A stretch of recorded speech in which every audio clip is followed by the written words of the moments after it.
Bonjour à tous, bienvenue sur Parole de Bègue, le premier podcast dédié aux bègues. Donc voilà, c'est une première, j'ai décidé de faire ça parce que moi-même étant bègue, je me suis dit, bah tiens, pourquoi pas inviter d'autres personnes qui sont bègues, et j'ai fait venir des amis à moi, voilà, que je connais et qui ont l'occasion de s'exprimer puisqu'on leur laisse pas trop la parole en société. Mais je me suis dit, bah c'est moi qui va leur laisser. Je reçois aujourd'hui une invitée spéciale qui s'appelle Isabelle Pinault. Bonjour Isabelle. Bonjour Farid. Alors Isabelle, tu es bègue Oui, depuis combien de temps? c'est que ça fait longtemps. Tu as commencé à quel âge à être bègue? Plutôt à l'âge de 12-13 ans. Ça fait une trentaine d'années que je suis bègue. Et d'où ça t'est venu ça? Est-ce que tu sais? Ça m'est venu de l'adolescence. J'étais mal à ma peau, souvent seule, souvent rejetée. D'accord, tu penses qu'il y a que ça ou d'autres choses? Je pense qu'il n'y a que ça. Enfin, Quelle lettre tu bloques le plus souvent? je bloque plus sur les consonnes te, que et aussi sur les sons se et che. Et comment se passe ton quotidien quand tu bégayes? Quand j'ai commencé à bégayer à l'école, ça se passait plutôt mal.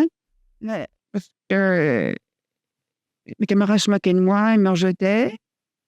Ils ne voulaient pas être à côté de moi parce que je ne parlais pas. Et les professeurs ne comprenaient pas que je bégaye. Ils pensaient que je faisais exprès aussi.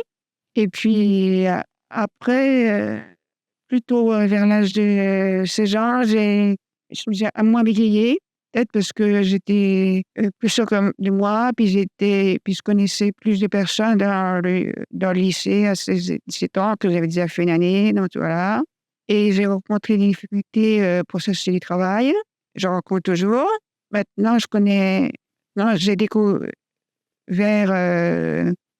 un orthophoniste spécialisé sur le bégaiement, des groupes de parole avec lesquels je peux parler de mon bégaiement plus librement, et qui m'ont permis de faire différentes activités, la prise de parole en public et passer à la télé, dans un film, Sarah Forestier. Le film M? Voilà. Et de faire du théâtre et participer à l'éloquence du bégaiement avec d'autres personnes qui bégayent pour préparer un discours. Et ça me permet de connaître plus de monde, de connaître d'autres personnes qui bégayent et de prendre plus de recul par rapport à mon bégaiement. D'accord. Est-ce que tu peux me donner le nom de ton orthophoniste avec qui tu travailles ou tu veux pas? Oui, je veux bien, mais ça fait longtemps que je n'ai plus vu l'orthophoniste. D'accord. C'était Madame Marie-Ève Dumas.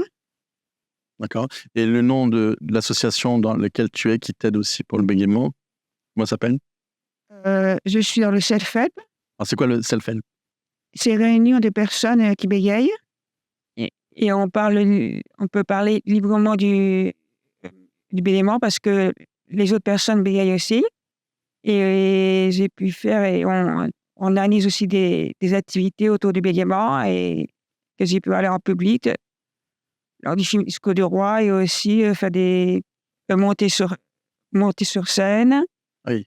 Pour des pièces de théâtre. Et j'ai pu aussi participer à l'éloquence du bégaiement aussi.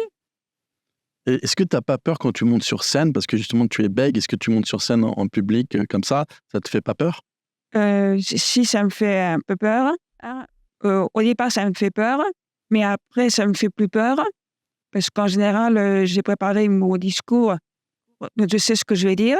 C'est vrai qu'au départ, ça me faisait un peu peur, mais après, ça allait parce que j'étais avec d'autres personnes qui bégayaient. Mais quand je fais du théâtre, je l'ai fait après parce que je voulais être plus sûre de moi. Et même quand je suis avec d'autres personnes qui ne bégayent pas, cela va aussi parce que j'ai appris mon test et je le sais. Et ça me fait plaisir, au contraire, qu'il y ait du public et qu'il y ait d'autres personnes qui viennent me voir. Voilà. Donc, quel est le pire moment que tu as vécu en tant que personne bègue? Puis maman, c'est plus à l'école, les camarades qui se moquent de moi, qui me comprennent pas. Et du coup, tu as souffert de ça, hein? Oui. Mais maintenant moins. maintenant, moi, que je suis adulte et je comprends, enfin, les autres me comprennent mieux, voilà. Et je prends plus de recul et finalement, j'arrive à dire ce que je veux quand je veux le dire. C'est ça. Même sur parole de bègue, on peut dire ce qu'on veut. En bégayant, bien accepté. Quel est ton plus beau souvenir en tant que bègue? Pour souvenir, j'ai de parler sur scène lors de la finale du concours d'éloquence bégaiement ou lors de mes pièces de théâtre avec la troupe où je suis. Ah, c'était très beau, ça. C'est un très beau moment. C'est vrai que le théâtre, c'est quelque chose de waouh, quoi. Quand on monte sur scène, c'est incroyable. Et pour un bègue, être sur scène devant un public et s'exprimer, je crois que c'est la plus belle des choses. Est-ce que tu as vu, parce que tu sais que je suis réalisateur aussi, j'ai fait un petit court-métrage qui s'appelle Entre les mots. Est-ce que tu as vu le film? Oui, j'ai vu le film. Alors, tu as vu le film Entre les mots, qu'est-ce que tu en as pensé? J'ai pensé que c'était un beau film et que c'est vrai que c'est pas facile de s'exprimer lors d'un premier examen. C'est pas facile parce que c'est pas facile sur un examen qu'on m'aide de parler à un jury et voilà, qu'ils nous comprennent. On a besoin de plus de temps et c'est pas facile. Est-ce que tu as une scène préférée dans le film Entre les mots? Et j'ai bien aimé en fait que l'acteur principal ait pu surmonter ses difficultés par rapport à son bégaiement. Hein? Quand tu vois tous les moments où il voit qu'il bloque, c'est ça? Oui. J'ai bien aimé.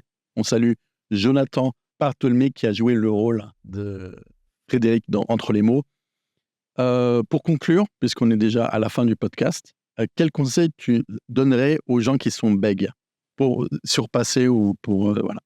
Je donnerais de ne pas rester tout seul et de réaliser des activités qui ont en lien avec la parole, par exemple comme le théâtre, ou de réaliser d'autres activités qu'ils aiment faire. Ça peut être du sport, sortir pour avoir un lien social et connaître plus de monde. Très bien. Très bien, Isabelle. Un petit mot de fin pour ajouter?